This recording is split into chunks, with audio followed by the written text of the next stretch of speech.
8. 고분자 화합물. 이 파트에서는 고분자 화합물의 종류, 즉 탄수화물의 종류와 그리고 기본적인 분자식, 뭐 수용성인지 환원성인지 이런 것을 중심으로 암기를 해두시면 좋습니다. 하나씩 제가 설명을 해드릴게요. 자, 첫 번째 이제 탄수화물입니다. 탄수화물은 크게 단당류, 이당류, 다당류 이렇게 세 가지로 나뉘어지거든요. 그래서 단당류라고 하면 화학식이 가장 간단한 형태를 이루고 있습니다. 그 대표적인 단당류가 이제 포도당과 과당인데요.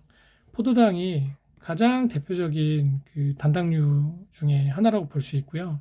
밑에 표에 나오겠지만 화학식이 C6H12O6 이렇게 구성이 되어 있거든요. 그래서 얘를 기준으로 요게 두 개 있으면 예를 들어서 이당류고 이게 여러 개가 있으면 이제 다당류가 되는 거예요. 그래서 우리가 포도당이라고 부르면 이제 포도의 단맛이 포도당으로 이루어져 있거든요. 그래서 이름을 이렇게 붙였다고 생각하시면 되고요. 과당은 뭐 꿀 등에 많이 포함되어 있는 당이다 이렇게 이해하시면 좋을 것 같습니다. 두 번째는 이당류인데요. 단당류가 이제 두 개씩 결합되어 있는 형태로 생각을 하시면 되고요. 뭐 수크로스 이걸 설탕, 락토스 이걸 젖당, 이제 말토스 이걸 엿당, 메가당 이게 이름이 이렇게 나오기도 하고 이렇게 나오기도 해요. 이제 말토스, 엿당, 메가당 이렇게 나오기도 하기 때문에 좀 귀찮지만 이름을 다 암기를 해두시면 도움이 되실 거예요. 그래서 이당류는 단당류가 두 개가 결합되어 있다 정도로 이해하시면 될 것 같고요. 이제 다당류는 그 단당류가 여러 개 결합되어 있는 형태라고 보시면 됩니다. 그래서 실제로 문제에 나오는 그런 것들을 표로 제가 정리를 해보면 아래 표와 같습니다. 그럼 표를 하나씩 설명을 해드릴게요. 우선 탄수화물의 종류에 따라서 단당류, 이당류, 다당류 이렇게 나눌 수 있고요. 단당류는 포도당, 과당, 갈락토스 세 가지이고 분자식은 이렇게 C6H12O6 이 형태를 지닙니다. 그래서 모든 효소와 가수분해의 생성이 되면, 그러니까 이 다당과 이당이 분해된 최종 이제 생성 산물이 이제 단당류라는 뜻이에요. 이 뜻은. 그래서 시험 문제에 이제 수용성이 있느냐, 환원성이 있느냐 이런 것들을 물어보는 것도 나오거든요. 두 번째는 이제 이당류입니다. 설탕, 엿당, 젖당 이 세 가지가 해당이 되고요. 보면 정확히 곱하기 2는 아니지만 대충 이 단당류를 두 번 곱한 값에 이제 수렴하는 일치하는 것을 보실 수 있습니다. 그리고 이제 효소 및 가수분해 생성물이 총 세 가지인데 수크레이스, 말테이스, 락타제 이 세 가지가 이제 효소고요. 이 효소로 인해서 가수분해가 되면 네, 이제 수크레이스에 의해서 이제 가수분해가 됐을 때 포도당과 과당으로 분해가 되고요. 말테이스라는 효소로 가수분해가 되면 포도당과 포도당, 그리고 락타제라는 물질로 가수분해가 되면 포도당과 갈락토스로 분해가 되는 겁니다. 요게 다 이제 단당류죠. 요것도 단당, 요것도 단당. 그래서 수용성과 환원성 다 보시면 이제 설탕, 즉 자당만 환원성이 없다. 일단 문제 잠깐 보여드릴 텐데 이제 다음 물질 중에 환원성이 있는 것, 없는 것 이런 고르는 문제가 나와요. 그래서 요거를 암기를 좀 힘드시겠지만 하셔야 됩니다. 마지막으로 이제 다당류인데요. 다당류는 녹말, 셀룰로스, 글리코겐. 그래서 요게 N승으로 이제 합쳐져 있는 거죠. 그래서 이제 좌측에 나와 있는 이 효소로 인해서 분해가 되면 이렇게 분해가 되는 겁니다. 즉 다당류가 분해되면 이당류가 되고 이당류가 분해되면 단당류가 되고 이 단당류가 가수분해 최종 산물이고 이것을 우리 몸의 세포들이 활용해서 에너지원으로 쓴다라고 생각하시면 돼요. 그리고 수용성과 환원성은 이제 다당류는 아예 없죠. 요거를 하나만 이제 좀 쉽게 설명을 드리자면 이제 아밀레이스라고 있어요. 이게 아밀라제, 이제 침에 있는 효소거든요. 그래서 우리가 밥을 쌀알을 계속 씹으면 단맛이 나잖아요. 그래서 이 아밀레이스라는 효소로 인해서 이 녹말이, 즉 전분, 그러니까 쌀알이 엿당에서 포도당으로 바뀌면서 이제 단맛이 나게 되는 겁니다. 그렇게 이해하시면 될 것 같아요. 자, 이 문제가 2015년도에 출제되었던 문제거든요. 다음 물질 중 환원성이 없는 것은. 그래서 아까 그 표에 의하면 설탕이 환원성이 없죠. 그래서 당을 이제 비환원당, 이제 환원당 이렇게 나눠서 설명을 할 수가 있다. 설탕은 환원성이 없다. 답은 1번입니다. 자, 이 문제는 2018년도 4월에 출제되었던 문제고요. 이제 효소에 대해서 묻는 문제였죠. 그래서 엿당을 포도당으로 변화시키는데 필요한 효소는 무엇이냐? 그래서 아까 그 효소 성분을 암기를 하시면 문제를 푸실 수 있으십니다. 그래서 말타아제가 답이겠죠. 이 아미노산의 기본적인 정의가 아미노기하고 카복실기를 모두 포함하고 있는 화합물이다. 이렇게 나와 있잖아요. 이 정의가 시험 문제 한번 나왔었어요. 그리고 단백질 같은 경우는 아미노산이 펩타이드 결합을 이루고 있는 복잡한 구조의 물질이다. 이 정의가 나왔었고, 그리고 이 특유의 정색 반응 색깔에 대한 문제가 나왔었거든요. 그래서 뷰렛 반응이 이제 보라색이랑 자주색인데 뭐 뷰렛 반응이 노란색으로 변한다. 그래서 틀린 것을 골라라. 뭐 이런 문제가 나왔었습니다. 그래서 기본적인 정의와 정색 반응의 색깔을 매칭해서 숙지하시면 좋을 것 같습니다. 9. 합성 고분자 화합물. 이 부분에서는 이제 물질이 두 개밖에 없잖아요. 열 가소성과 열 경화성. 열 가소성은 이제 열을 가하면 부드러워졌다가 다시 온도가 낮으면 딱딱해지고 다시 열을 가하면 부드러워지고, 이게 반복적으로 작업이 가능한 이제 물질을 열 가소성 수지라고 하고, 열 경화성 수지는 한번 이제 반응이 완성이 되면 그때부터는 다시 부드러워지거나 그러지 않고 이제 타거나 가루가 되면서 이제 소실이 됩니다. 그래서 한번 굳어지면 재사용이 불가능하다. 그래서 이 폴리에틸렌, 폴리프로필렌, 폴리스타이렌, 스티로폼이죠. 폴리염화 비닐, 폴리에틸렌 테레프탈레이트. 네, 이 페트병의 소재인데 요게 시험에 나왔었어요. 네. 그래서 열 가소성과 열 경화성 수지를 구별하는 문제가 나왔었습니다. 얘네는 다 영어로 되어 있고, 열 경화성 수지는 그냥 페론, 요소, 멜라민 뭐 이렇게 있죠. 그래서 요 구별하는 문제가 시험에 한두 번 나왔었습니다. 자, 다음은 이성질체입니다. 이성질체는 시험에 매우 자주 나오는 그 파트 중에 하나입니다. 그래서 기본적인 정의는 이제 같은 원소로 분자를 구성하고 있는데 이제 배열식이 달라서 성질이 다른 물질을 우리가 이성질체라고 해요. 즉 분자식은 동일하지만 구조식이 다르다라고 얘기할 수 있겠죠. 그래서 그것을 분류하는 방법에 따라서 이성질체는 이제 구조 이성질체와 입체 이성질체로 나뉘어지고요. 입체 이성질체는 아래와 같은 다양한 이성질체로 구분이 됩니다. 요거를 하나씩 간단하게 설명을 드릴게요. 첫 번째 이제 사슬 이성질체 같은 경우는 주로 탄소사슬에서 나타난다고 했는데 얘는 치환기가 위치가 다른 게 아니라 그냥 탄소가 결합되어 있는 형태가 조금 다르다고 생각을 하시면 돼요. 예를 들면 여기 뷰테인 같은 경우에 이제 구소 이성질체가 두 개가 있다고 나와 있잖아요. 그래서 하나는 그냥 일반 부탄은 탄소가 이렇게 쭉 연결이 4개가 돼 있고 각각의 수소가 하나씩 붙어 있는 형태입니다. 그런데 동일한 이제 분자 수를 가지고 있는 분자를 가지고 있는 이소부탄 같은 경우는 탄소가 하나, 둘, 3개가 연결되어 있고요. 여기 탄소가 이렇게 연결이 되어 있어요. 네. 그래서 수소는 각각 이런 식으로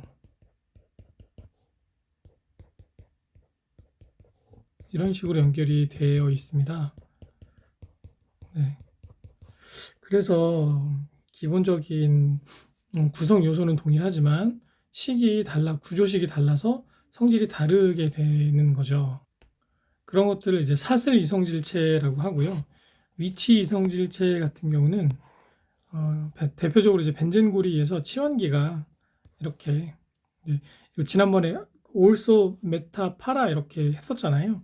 그래서 1번, 2번, 3번, 4번, 5번, 6번 이렇게 위치가 있으면 1, 2, 1, 3, 1, 4 이렇게 연결되어서 다른 성질을 지니게 되는 물질을 우리가 위치 이성질체라고 합니다. 다음은 이제 입체 이성질체인데요. 동일한 분자식과 구조식을 지니지만 원자의 공간 배열이 달라서 이제 광학적, 기하학적으로 성질이 다르게 되는 분자를 말한다라고 지금 나와 있잖아요.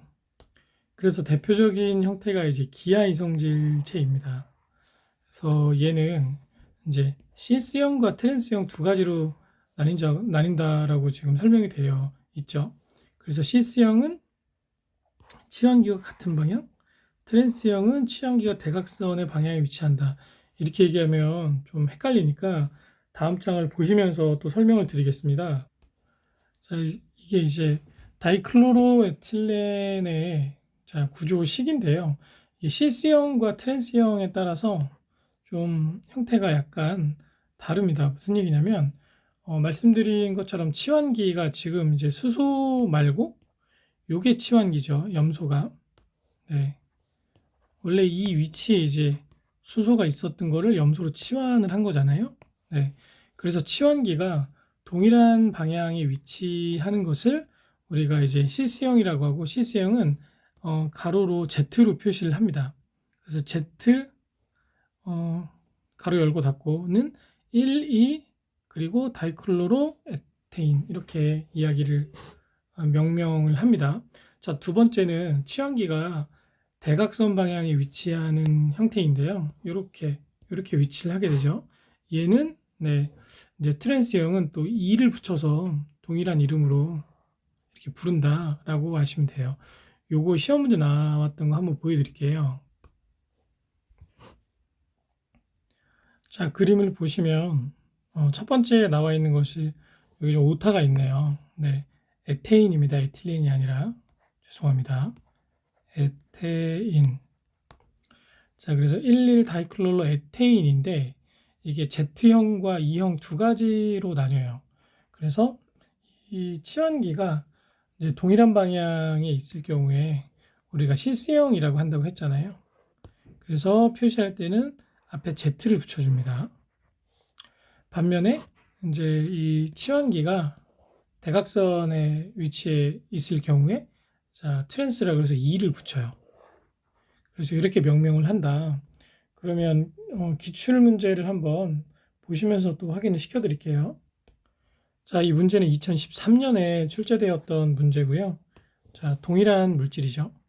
그래서 치환기가 이제 같은 방향에 있는 것, 대각선에 있는 것, 그리고 이제 원래 물질. 그래서 총 세 가지의 이성질체를 가지고 있다. 뭐 이런 문제가 출제가 된다고 보시면 됩니다. 그리고 거울상 이성질체, 같은 이름으로 광학 이성질체입니다. 이거는 개념이 한번 시험 문제 나왔었어요. 그래서 이제 광학 활성을 지닌 두 분자가 거울 대칭 관계를 이루는 경우 이제 생기는 것을 무엇이라고 하는가. 그래서 아마 답이 광학 이성질체를 초이스하는 문제였을 거예요. 3. 유기화합물의 명명법. 이 부분은 시험 문제 매우 출제가 많이 되고 상당히 어렵습니다. 외울 게 되게 많아서. 그래서 기본적으로 이제 알케인, 즉 포화탄화수소부터 명확하게 영문명을 분자식과 함께 암기를 하셔야 되거든요. 기본적으로 알케인의 명명 구조는 접두사, 어미, 전미사 이렇게 구성이 된다고 보시면 되고요. 여기에서 탄소의 개수에 따라서 메타, 메타, 에타, 프로파, 뷰타, 펜타, 헥사, 헵타, 옥테, 노데, 데케 이 앞에 이름을 그냥 숫자에 맞춰서 우선 기본적으로 암기를 하셔야 돼요. 네. 그리고 기본적인 분자식은 CN, HEN 플러스 2의 식을 지니고 있다. 그리고 각각의 몇 개의 구조 이성질체가 있는 것까지 뭐 여기까지는 뭐 이 밑에까지는 뭐 모르겠지만 네, 대략적으로 뭐 뷰테인 같은 경우에 펜테인 뭐 이 정도는 시험에 나올 수 있거든요. 그래서 구조 이성질체 수도 출제된 기출제 문제를 바탕으로 좀 암기를 하시면 도움이 될 겁니다.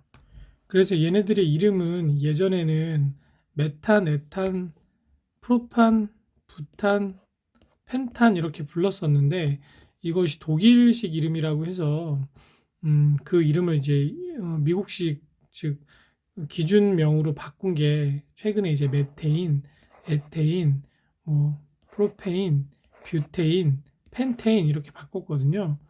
그래서 좀 불편하시겠지만 이렇게 나올 수도 있어요.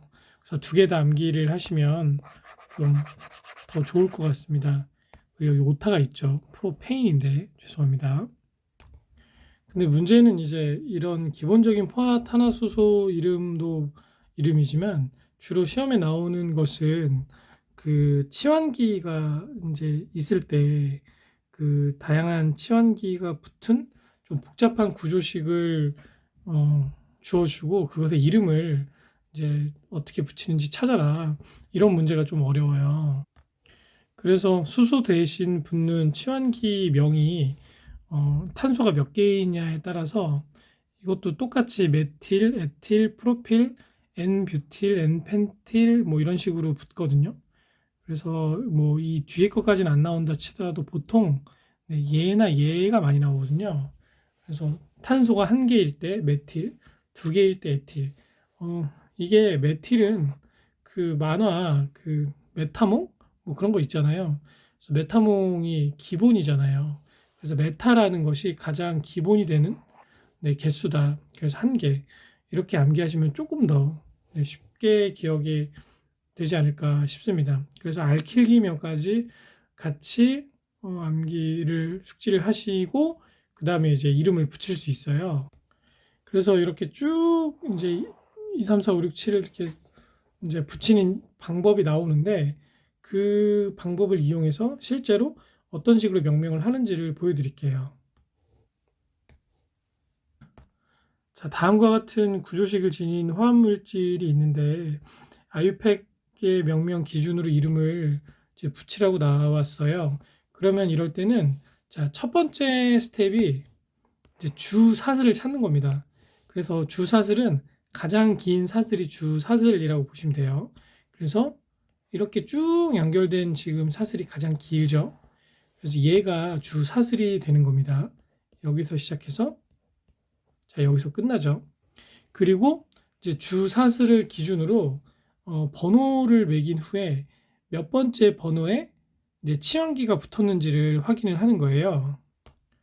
그래서 치환기를 그러니까 번호를 붙일 때 치환기가 가까운 쪽부터 넘버링을 하는 기준으로 주사수를 기준으로 번호를 매긴다고 보시면 됩니다.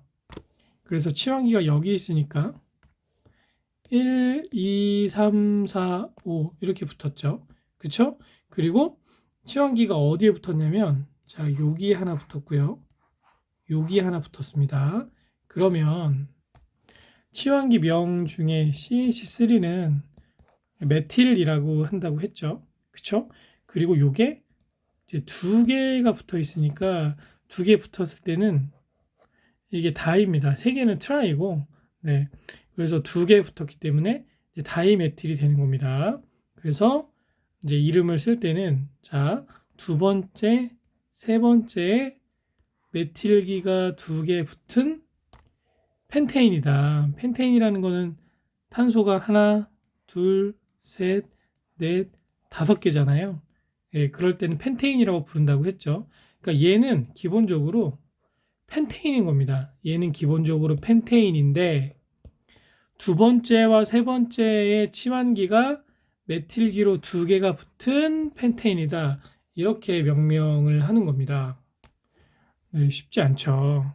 그래서 얘는 기본적으로 우선 주사슬을 찾고, 네, 주사슬을 찾고 이게 어떤 물질인지 정확하게 이제 파악을 한 후에 치환기가 몇 번째에 붙었는지를 확인을 하고, 그리고 뭐 이제 다이메틸이면 메틸이 두 개 붙었으니까 그런 식으로 순서대로 위치와 붙은 치환기명이 있는 주 물질의 이름 이렇게 네, 쓴다고 보시면 돼요. 자, 이 문제는 2017년도에 출제되었던 문제고요. 화학식의 명명법에 따른 올바른 명명법이 뭐냐? 우선은 이 주사슬이 이렇게 주사슬이겠죠. 그쵸? 그리고 1, 2, 3, 4, 5번이 있습니다. 그리고 세 번째 뭐가 붙었죠? 메틸이 붙었어요. 그리고 이 물질은 탄소가 하나, 둘, 셋, 넷, 다섯 개죠. 그래서 얘는 기본적으로 펜테인이에요. 그래서 3 메틸 펜테인이 답입니다. 근데 펜탄이라고 써 있죠.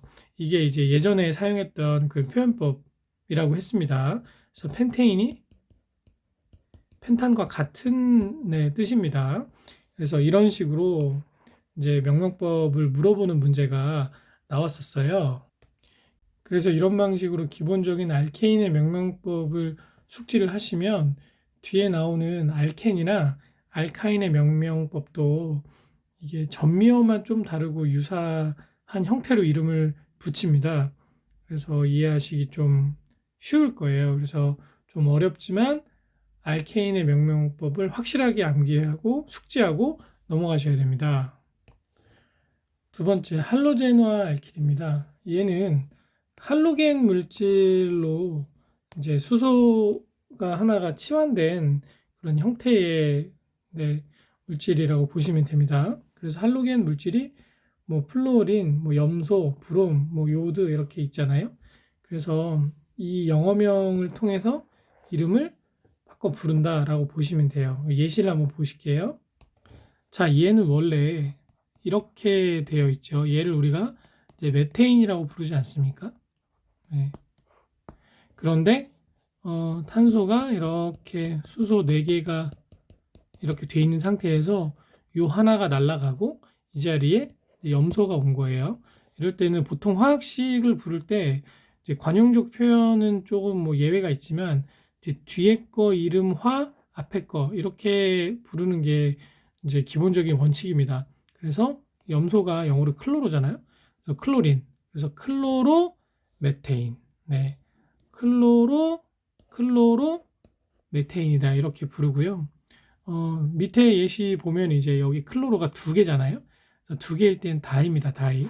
그래서 다이클로로 메테인 이렇게 부른다고 생각하시면 돼요. 세 번째 사이클로 알케인입니다. 자, 알케인명의 접두어에 사이클로를 붙여서 명명을 기본적으로 하고요. 만약에 치환기가 있다고 하면 기본 알케인 명명법 기준으로 동일하게 한다라고 합니다. 그럼 아래 예시를 보면서 설명을 드릴게요. 여기에 자 1번과 2번에 네, 요게 메틸기죠. 네, 알킬기가 이제 메틸기가 두 개 붙었으니까 다이메틸이죠. 그래서 1번, 2번 다이메틸 그 이 물질의 원래 이름이 사이클로펜테인이잖아요. 하나, 둘, 셋, 넷, 다섯 개니까 원형을 이룬 사이클로펜테인입니다. 그래서 순서대로 이렇게 부르는 겁니다.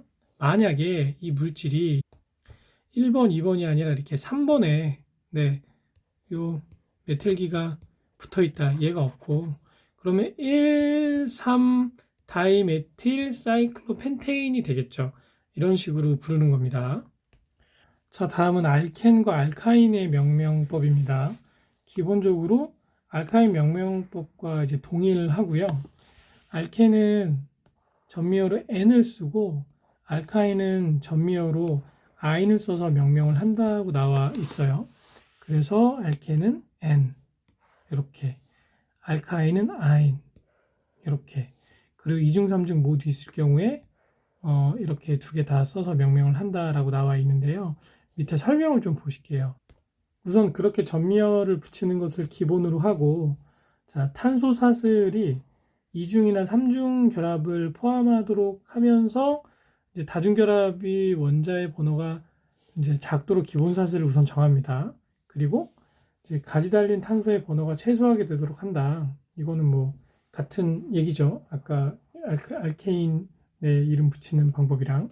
그리고 화합물 내에서 이제 2중, 3중 결합이 동시에 있을 경우에 2중 결합을 지닌 탄소가 작은 번호가 되도록 이제 번호를 부여한다고 하고, 이제 고리탄화수에서는 다중 결합을 지닌 탄소부터 번호를 부여한다. 이게 원칙인데요.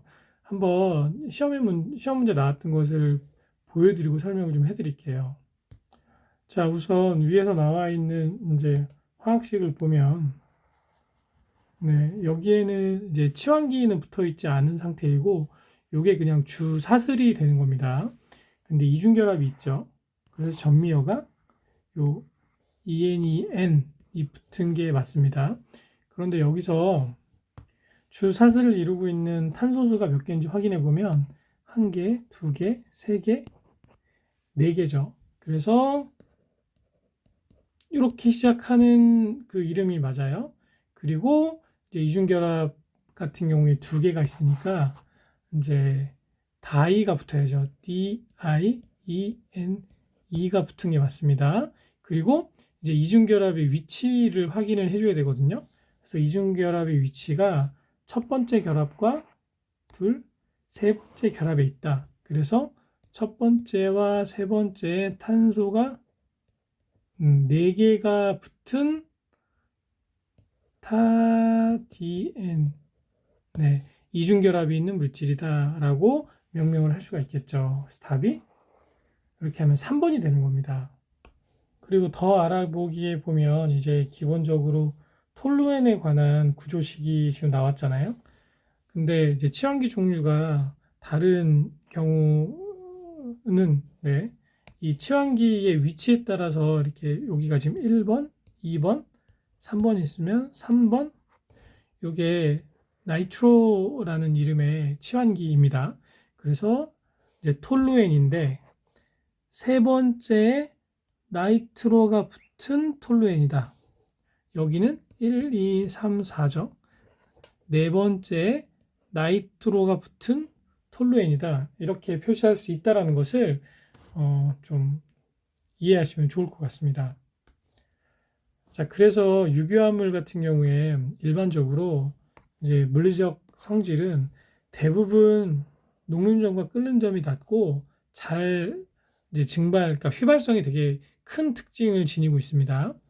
그리고 비중이 작은 물질이 많아서 물에 잘 떠요. 또한 극성이 낮아서 물에 잘 안 녹죠. 기름이나 이런 것들이 물에 잘 녹지를 않잖아요. 네. 증기 밀도는 공기보다 크고 누출 시에는 이제 공기보다 크니까 바닥 근처에 무거워서 머물러 있다가 확산되는 경향이 있다고 합니다. 벤젠, 톨루엔 증기는 좀 낮은 곳에 모인다라는 그런 특징이 있다고 해요. 여기서 말하는 증기 밀도는 이제 공기와 비교했을 때 공기와 비교한 밀도입니다. 그래서 증기 밀도가 공기보다 크다라는 것은 좀 일반 공기보다는 무거워서 바닥으로 가라앉는 성질이 있다. 이렇게 이해하시면 될 것 같아요. 다음은 화학적 성질입니다. 탄소를 꼭 포함하고 있어서, 네, 산소하고 즉 연소할 때 열과 빛을 발생시키는 특징이 있다. 그리고 인화성이 높은 특징으로 인해서 잘 탑니다. 그리고 완전 연소할 때는 생성물로 이산화탄소와 물이 생겨나죠. 예를 들어서 자, 메테인이 연소를 하면